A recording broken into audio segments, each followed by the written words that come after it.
सिवान के एक one of the most talented and most honest doctor Dinesh Kumar Singh, जो शिशु रोग विशेषज्ञ हैं और सर सोशली काफ़ी एक्टिव रहते हैं और जहां अन्याय की बात होती है वहां न्याय के पक्ष में सर हमेशा बोलते हैं, इसलिए मैंने सर आपको चुना है।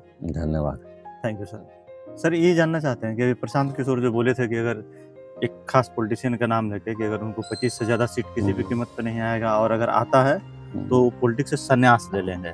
संन्यास वर्ड उन्होंने यूज किया था और चुनाव के नतीजे के बाद प्रशांत किशोर जी 2-3 दिन गायब रहे और इधर फिर मीडिया के साथ प्रेस कॉन्फ्रेंस करके वो बोले हैं कि मैं किस पद पे हूँ कि मैं त्याग दे दूँ।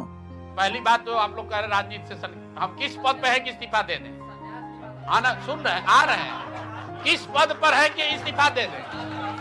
कि मैं तो किसी पद को धारण करता नहीं हूँ और इस पे आपका क्या कहना है? ये अपना स्टेटमेंट का पीछे छिपने की कोशिश कर रहे हैं। वो पद के लिए थोड़ी बोले थे, बोले राजनीति से संन्यास ले लो, मैंने चुनावी राजनीति में हम भाग नहीं देंगे। तो उनको उस पर अडिग रहना चाहिए, और एक सीख भी है कि बड़बोलेपन से बचिए, बड़बोलेपन से बचिए। और आपको लगता है कि फिर आगे से ऐसे व्यक्ति, खास करके प्रशांत किशोर जैसा व्यक्ति की जो विश्वसनीयता तो पहले भी डाउटफुल रही है, प्रश्न चिन्ह उठा है कि विश्वसनीयता पर एकदम प्रश्न चिन्ह उतरेगा। आप मीडिया के सामने ओपन बोले हैं कि 25 सीट मिलेगा तो राजनीति के संन्यास लें। संन्यास का मतलब है आप चुनावी राजनीति से संन्यास लीजिए।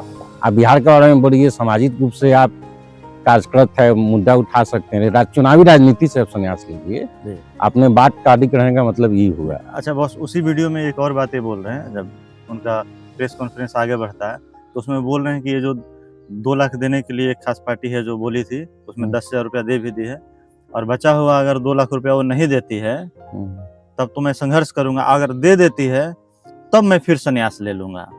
तो मैं आपके सामने घोषणा कर रहा हूँ कि जो 25 सीट हमने बात कही थी उस पर बिल्कुल कायम है। अगर नीतीश कुमार ने, उनकी सरकार ने ये वोट खरीदा नहीं है, इनको 2-2 लाख रुपए दे दे, मैं बिल्कुल राजनीति से संन्यास ले लूंगा, उसमें कहीं कोई दिक्कत नहीं है। फिर उस बात को ट्विस्ट करना है। 2 लाख रुपया बोली थी, जो अपना 10,000 का मतलब दिखाएगा कि अच्छे से हम काम किए, उसको गवर्नमेंट कुछ सिलेक्टेड आदमी को दे। वो नहीं बोला कि हर 10,000 देने वाला आदमी को 2 लाख देंगे। उस बात को वो अपने हिसाब से मॉडिफाई कर रहे हैं सरकार। ठीक है, बस इसमें हम ये जानना चाह रहे हैं कि जैसे वो बोल रहे हैं कि जब पिछला उनका जो बोलती था, उनका जो स्टेटमेंट था, उसके हिसाब से जब उनसे मांगा गया संन्यास तो वो बोल रहे हैं कि हम किसी पद पे नहीं हैं। और फिर साथ में ये भी बोल रहे हैं उसी प्रेस कॉन्फ्रेंस में कि अगर वो सरकार 2 लाख दे देती है तब संन्यास ले लेंगे। तो मीडिया को ये पूछना चाहिए था कि नहीं, संन्यास का आपका मतलब क्या है? मतलब क्या है आपका संन्यास? संन्यास का मतलब चुनावी राजनीति होता है। राजनीति में संन्यास का मतलब क्या होता है?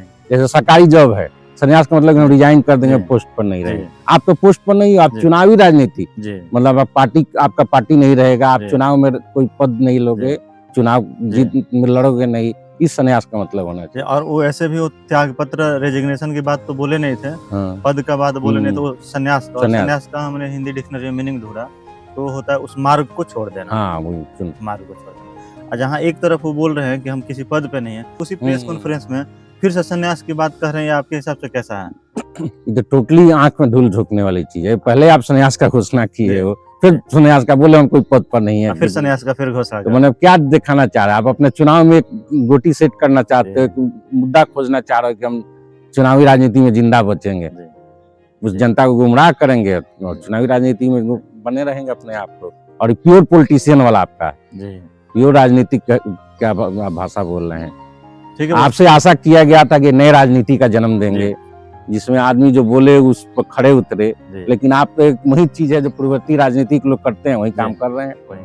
कुछ भी अलग तरह के, कुछ भी अलग तरह नहीं है, इवन आपका विश्वसनीयता नहीं बनाता। अच्छा बॉस, जो पब्लिक बोलती है परिवर्तन परिवर्तन, तो परिवर्तन का अर्थ तो ये नहीं हुआ कि आप बालू खा जाएं। मतलब अगर किसी भोजन से आप उबे हुए हैं तो उसके परिवर्तन के नाम पे आप बालू खा लें, गोबर खा लें, ये तो नहीं होता है।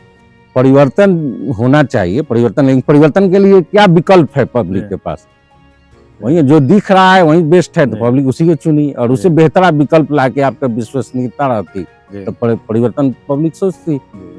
दूसरा, हम लोग राजनीति में बोलना चाहे, राजनीति धन्ना सेठ का खेल बन रहा है।